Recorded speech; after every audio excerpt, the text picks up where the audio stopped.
Hello, ladies and gentlemen, and welcome back to the Ultimate Doctor Who Marathon. This is the show where I take a look at every classic Doctor Who story, one episode a day, 7 days a week, and today, on the 9th of June, 2018, we are starting the first in a sort of a story arc, a two-story story arc, starting with, of course, Malcolm Hulke's Frontier in Space, starting with episode 1. This is the penultimate episode that Malcolm Hulke actually would write for the show.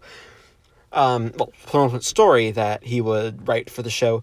And you know what? It opens up very intriguingly. First off, they really are trying to push this frontier moment. Sort of the basic premise of the story is kind of ripped a little bit out of Star Trek. I will give complaints to that. Basically, you have it's the future. I believe it's the 24th or 25th century, basically around the time of Bernice Summerfield, and what is interesting is that, the humanity has an empire, and it is it's the Human Federation, it's sort of an empire, is at war, or at least they're at a very uneasy Cold War type peace with an alien race they call the Dragons, but they're more formally known as Draconians, oddly enough. Fun fact, they are John Pertwee's favorite monster for the show. And you can see why, mainly because they've got a really interesting, they get a culture expanded on. And in this episode really is just there for setup, pretty much. You have this war going on. A lot of the episode either takes place away from the Doctor and Jo, where it's like setting up that both sides are blaming each other for recent attacks because eyewitnesses who they have tested under things to believe that as far as they know, like under truth drugs and stuff, basically like they've been seeing Draconians attacking them. The Draconians have been seeing humans attacking them. So, you already have that. What's nice is that Malcolm Hulke already starts the story off by making it ambiguous as to if we're supposed to be rooting for the humans or the Draconians. We don't quite know. The Draconians are monsters. They look more like typical Doctor Who monsters. The design obviously isn't trying to be scary. They look more like, unlike the Silurians, which were the sort of Beauty on the Inside type thing where they were intelligent, but they did look kind of creepy. These are they look more human-like, and they're more reptilian than amphibian. I know the Silurians are reptiles, but the costumes look a bit more amphibian. They look different. They look, oddly enough, they look more like salamanders, except if salamanders were lizards. That sort of lizard and not the sort of fish lizard thing that the Silurians had going for it. Again, Malcolm Hulke makes quite a few reptile races in his time on the show. With them having that, you have the Doctor and Jo arriving on this freighter. They see cargo. They have some problems. They get captured. They notice as a ship comes close to them, Jo sees a Drashig, which is sort of the first indicator that something's off, because this just takes place right after Carnival of Monsters. Jo was just terrorized by the Drashigs. It's not a Draconian. He sees a Drashig, and basically you have the Doctor and Jo. They get themselves captured. That's going to be a theme of this story, and that is one thing that I don't like about the story, is that the Doctor and Jo get themselves captured and released and captured and released. That's where a lot of the story falls flat. But other than that, you have the building blocks of a really good, strong start. You have Doctor and Jo arrive. We have a lot of good world building, something that Malcolm Hulke does often really well. And you have the president of everyone sort of worrying. The president of Earth is worrying. Everyone else is worrying. You just have, mainly, we have the setup. We have no plot beginning, though. So I'm going to give Frontier in Space Episode 1, because, again, it is a little dull, and if I'm gonna be brutally honest, the Doctor and Jo don't appear as much. We don't get as much of their interactions as we really should.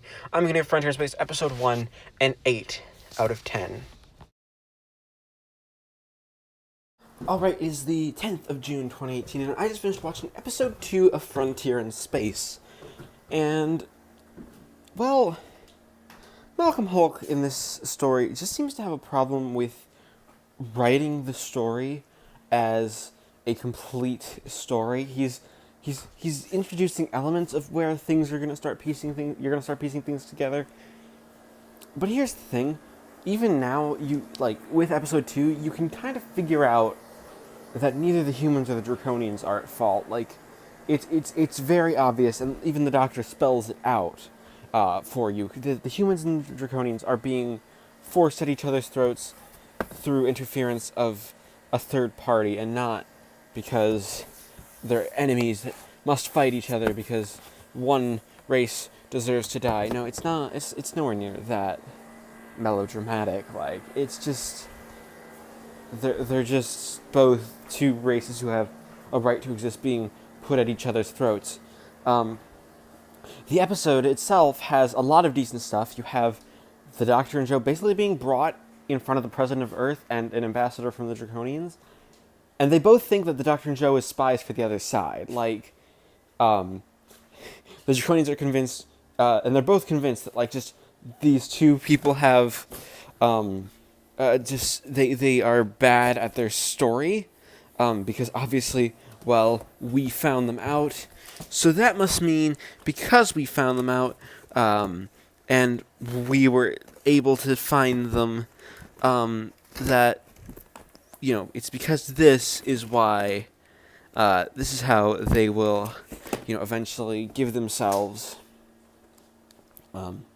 some, they will give themselves away. It's not just the standard, oh, okay, you're actually telling the truth here, and you're not really, evil, you just, you just have, your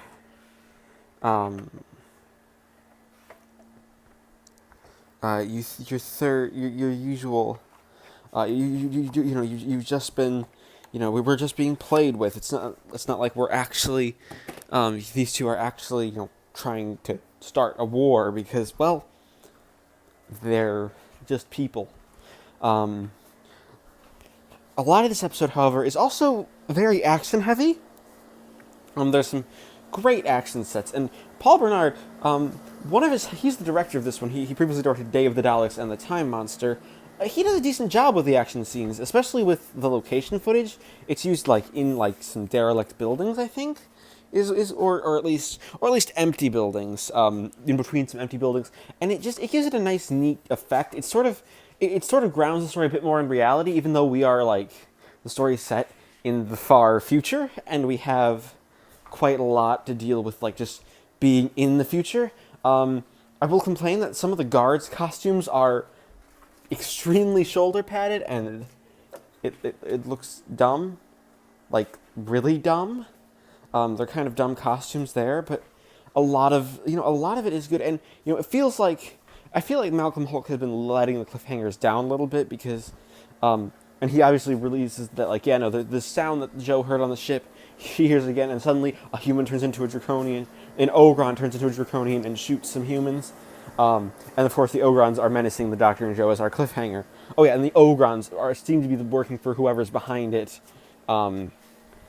which I think is a problem because the big twist of this story, in the end, is who the Ogrons are working for, and because they've already worked for the Daleks in the past, considering it is actually the Daleks at the end, it's not quite a good misdirect, just in context. On its own it works, but in context of the bigger picture, it really doesn't work as well, because the audience has just seen them working with the Daleks. Maybe they should have tried to do a different alien, or maybe a different alien revealed halfway through, and then the Daleks revealed, at the end. It doesn't quite work, which is actually what they tried to do technically with the Master, but then it did, even a different race of aliens, and only have the Daleks appear, as maybe just a cliffhanger, and not the way they cliffhang into the actual next story. But other than that, Frontier in Space Episode 2 is a pretty decent continuation of the story. It's a lot of fun. There's some nice action. There's a great Doctor and Joe scene where Joe's freaking out about him, where Joe tries to make an escape plan early on, and the Doctor's like, Joe, they're already taking us to Earth. And she gets some of these great reactions, and then the Doctor, like, tells how he broke a bunch of mind probes by saying he was going to visit, like, a pink elephant, which he was actually telling the truth with that. He was actually going to meet a pink elephant, which I find funny. Again, it's little jokes like that that really make the episode pop as a whole. So I'm going to give Frontier in Space, Episode 2, a 7 out of 10. Alright, it is the 11th of June 2018, and I just finished watching Episode 3 of Frontier in Space. The third episode is where, well, we actually get the conspiracy to deepen quite a bit, and it's probably the strongest episode so far from the story, thanks to the lovely presence of Mr. Roger Delgado returning for the final time as the Master, as sadly, after filming this, he was on a film shoot in Turkey and was struck down in a car crash which killed him. A very sad fate for Delgado, especially because he probably was intended to be in John Pertwee's final story. But in here in Frontier in Space, he gives a great performance, even if it is, very sadly, again, his last performance as the Master.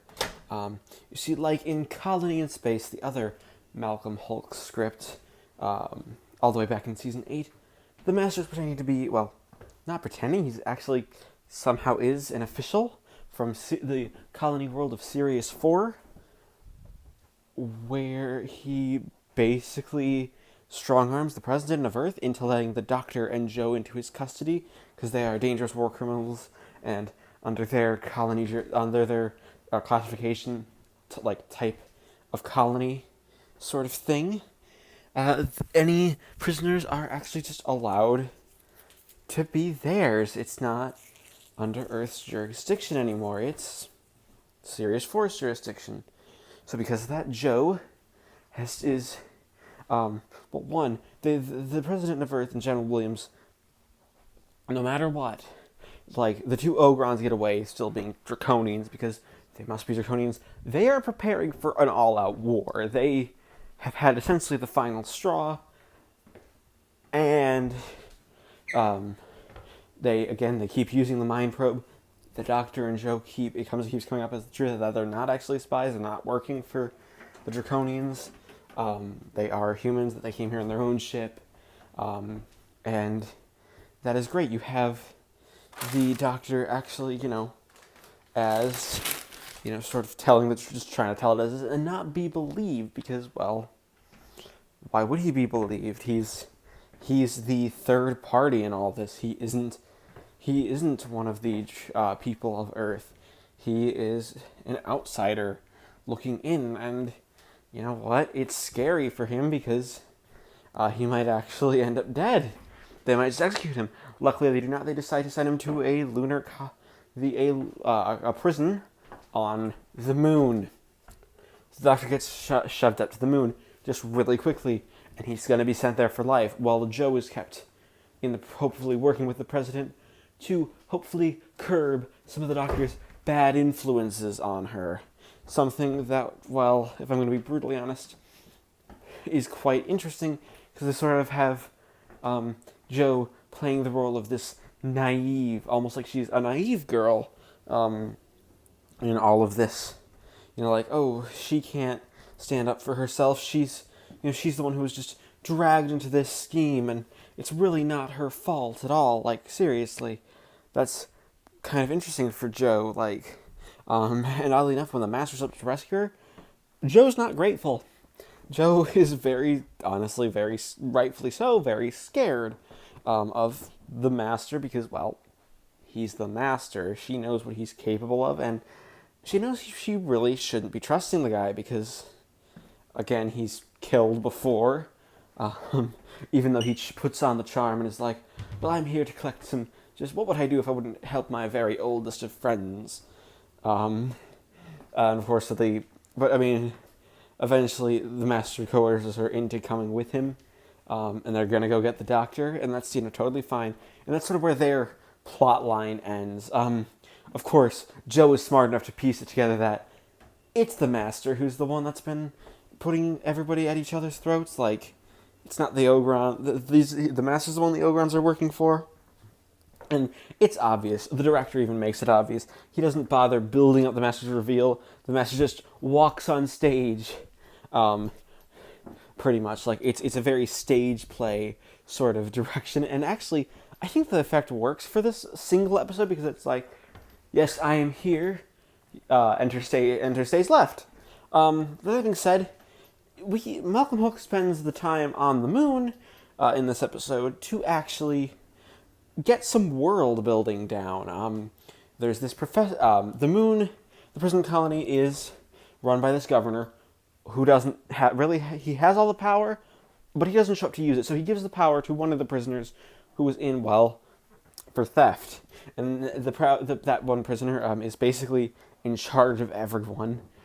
He steals chocolate off a guy who had a new arrival who had it from his previous prison and was allowed those rations just because he likes chocolate. Like, I don't want to say it's like stealing candy from a baby because it's not a baby in this analogy. But yeah, he's mean. Like, he's awful. But you have two members of the Freedom Party. Essentially, because of what I know about Malcolm Hook as a person, though I don't know though I'm pretty sure by the time he'd actually revoted his party status, they might be representative of the Communist Party, because Hulk isn't quite painting the Freedom Party in the best of light. Like, he's on the moon, the one guy is this older professor gentleman who could either be just a member of the Freedom Party or might just be a commentary on the Doctor himself. But the professor character is he's sly. He's making plans. He is a bribe. He's just as bad as the politicians on Earth and Draconia. Though at least he listens to the Doctor, so the Doctor at least is going to listen to him. And there's some great scenes with John Pertwee on the moon. He is at his most charismatic here. That's got to be understood. I haven't really talked about the Doctor as much because, again, this Malcolm Hook does a really good job with making the side characters interesting. And, well, I don't want to just keep repeating myself. Oh yeah, the Doctor is charming. Joe is great. That would be just a bit repetitive. But with that being said, you have the political prisoners on the moon, and there's the fear, like, everything isn't bad. Like, you see sort of they're well taken care of. They're given nutrient drink, which is the only food they get. It's gross, but it's what you gotta deal with when you're a prisoner. It's all you get. Have fun. And the Doctor, of course, almost immediately assimilates into the party, so much so that when our guard prisoner guy is like, right, going for a routine search, you have the professor be told in his routine search that, like, right, we're gonna steal this spaceship, and the spaceship is, and the big conclusion of the episode is actually, well, they've been tricked. Yeah, they've been completely tricked. The spaceship is actually, the Doctor and this professor guy, well, they're going to die. They're going to be sucked out of the airlock. And that's a really good way of ending the episode. So all this combined with just the fact that it's a little weird in places and it took a while to get going, I'm going to give Frontier in Space Episode 3 a 9 out of 10. Alright, it is the 12th of June, 2018, and I just finished watching Episode 4 of Frontier in Space, and Episode 4 of Frontier in Space is the maddeningly dull middle episode of this story, and I mean maddeningly dull. Every story seems to have this, usually around Part 3, if it's a 4-parter, or Part 5, if it's a 6-parter, but in Frontier in Space, it's actually Part 4. This episode, well, it's dealing with the Doctor and Joe being transited from Earth to the planet of the Ogrons. There's some intercession with the Draconians capturing them afterwards, but that's basically what we're doing. It's basically an episode of travel. So much so that, like, Malcolm Hook tries to write in a scene where the Doctor spacewalks for reasons that don't really make too much sense, but okay, I'll take it. I don't really care at this point. The episode's boring. And you have a really good cliffhanger where the Master has to make a sharp turn. And then you look at the timestamp, and we're only 13 minutes into the episode. Halfway through, Malcolm Hulk had a great cliffhanger. I don't know why it worked out like that. Like, seriously, I think was he trying to do, like, exciting drama, or, something crazy like that, or did he just not really know what he wanted to do with the story? I'm not sure. It doesn't make much sense, in the grand scheme of things for this episode. And honestly, it's just dull. Really, it's not bad. It's not bad. It's a good episode by standards, but it's just really quite dull. I do have a couple of good things to say about this one. The Doctor and Joe are great. I like that you have the resolution of the cliffhanger only being sort of an out of the frying pan into the fire, because the Doctor is now going to be punished for, breaking the rules of the prison, because that's what he did. He did break the rules of the prison. And that's fun. At least it's at least fun, if not, it's not perfect, but it's still fun enough to be a decent enough story.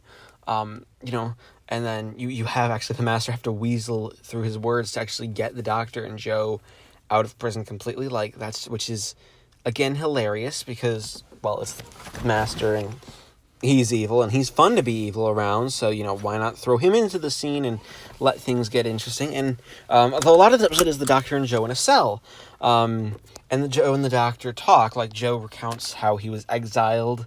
No, the Doctor recounts how he was exiled to Earth, and Joe recounts how she met the Doctor, like the circumstances before she met the Doctor, which are pretty nice details. And then she goes, and then we get to the real highlight of the episode. The bit in this episode that actually saves it from being anything, from being bad, is the Doctor. It's the lead up to the space flight, not the space shoot itself, because even for the 70s, it is a pretty impressive space shoot. But that's not actually. But again, you're not even halfway through the episode. But it's the fact that the Master's watching them completely in their cell over a video camera. And he's reading War of the Worlds, so he doesn't really have his eye on them, just as long as he hears Joe's talking. So basically, Joe is standing in front of the camera, which is angled down, so the Doctor is hidden from view, and she's looking to where the Doctor is supposed to be, but in reality, he's escaping. And there are puns galore in this scene. Like, it's a really solid scene. Like, that's the episode's highlight. Nothing else really strikes out. So I'm going to give Frontier in Space Episode 4 a 6 out of 10. Alright, it is the 13th of June, 2018, and I just finished watching Episode 5 of Frontier in Space.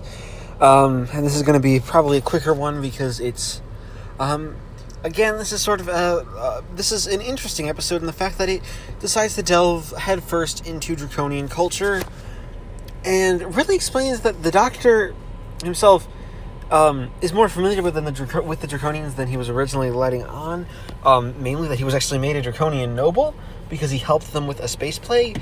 Basically, the Draconians board the Master's ship and have taken the Master prisoners, and they're going back to Draconia, where they can stand trial against the Emperor. And the problem with that is that you have the Doctor and the Master at each other's throats through this entire story in general, but this episode in particular, you have them fighting, and you have, oddly enough, the Master, he acts, what's great is that Roger Delgado acts like he owns the place. Like, he is very much doing I'm still in control even if everything's wrong. Like, I'm still on top of my game. I'm still just about everything. Everything is, in my corner. And not in your corner. I'm the Master. This is my control. And with that, you have this real feeling that something else is going to be going on here. Like, why is the Master letting himself be captured? Because he's obviously letting himself be captured because he's not worried. He acts all eager. And you have that's quite a bit of the episode. But then quite a bit of the episode is trying to convince the Draconian Emperor that there's a third party. If they can't go to war with Earth, that the Ogrons are probably on their way. Because, well, let's just be honest. The Doctor realizes that that the Ogrons, he kind of predicts the Master's movements, and with that you have, the Ogrons. The Ogrons burst in, chaos ensues, and Jo is about to get hypnotized after a really good scene of Jo refusing to let herself be hypnotized. She's basically like, yeah, no, this isn't gonna happen. It's not worth it because, well, I realize that everything is, I know how to avoid it, and that's a really good scene. The episode's oddly enough just a collection of really decent scenes, strung together by a plot.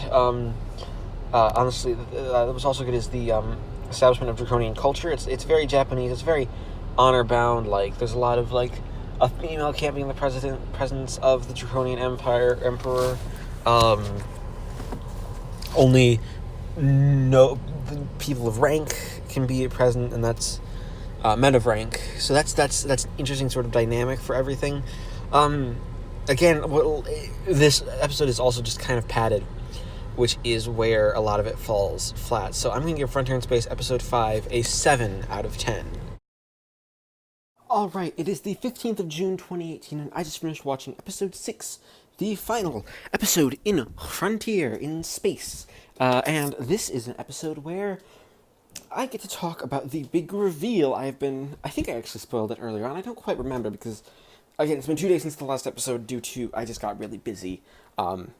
Things sort of spiraled out of control that day, and I couldn't watch an episode. I do apologize. But Episode 6 is the final episode of Frontier in Space, and it reveals that the enemy behind this the whole time were the Daleks, and that's leaving us right into the next story, and that's sort of where this episode really gets you good. You conclude the story, you have the Master defeated, and you have word getting back to the President of Earth and the Emperor of the Draconians that, yeah, if one attacks each other, shoot to kill, they're probably not actually the opposite side. They're just the Ogrons. And, well, so you have everyone arriving on the planet of the Ogrons. Jo already being there, of course, being captured at the end of Episode 5. And, well, you have Jo actually get to have her proactiveness. Like, she refuses to let herself be hypnotized. The Master, of course, in the last episode tried to hypnotize her like he usually did. Then he tried to use the device that makes her see what she fears the most, and she starts to see a Drashig. But then she remains resolute and is confirmed to be, just confirms to keep saying that it's not real. This is an illusion. I deny it. It's not there. I can't actually see it. It's just in my head. Which, it works. It works for Jo, and that really helps. It really just shows how strong of a character Jo is, that she is gone from someone who flunked out of her A levels of science, as revealed in Terror of the Autons, to now she's able to stave off hypnosis, and she's completely capable.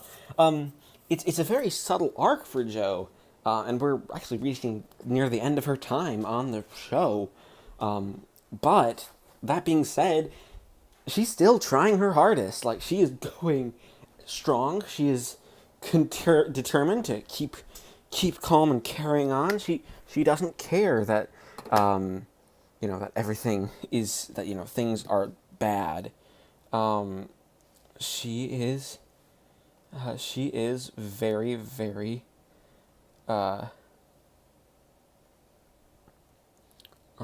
she is pretty she is still willing to get herself willing to have herself get a good a really decent life in there. She's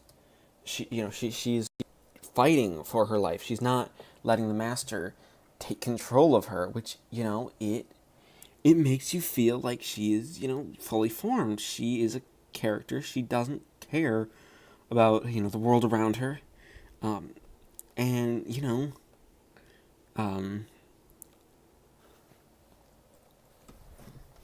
she is determined. And you also have the Master being villainous. Of course, he's working with the Daleks, and both the Doctor and Joe immediately are taken aback. They realize, you're screwed. And now what's interesting is that this is also, the Daleks are seen as a big threat. Like, they've been masterminding this. Something's definitely going wrong here. And, I mean, the Doctor even gets injured near the end of the episode, which is a very big worry. Like, that's leading us into the next episode, because we get into the TARDIS, and then, boom, he says, we have to call the Time Lords, because, well, that's what they have to do. They don't have a choice now. Everything is, everything is falling apart. The Time Lords are the only ones who really can help. And, you have that fear that everything that is, ending isn't going to end well. Like, and we're halfway through the story. We have another 6 episodes of the next, being the next story, of course, which to go through, which is going to be interesting, just to have, because you have the Daleks, in a very, very sort of go around way. Like, you have the Daleks here, and you have, well, the Doctor. He's gonna have to fight them. He doesn't get the choice. They are here. They are a threat, and he has to be the one to,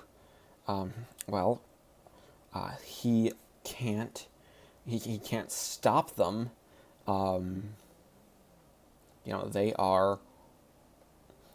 They're there.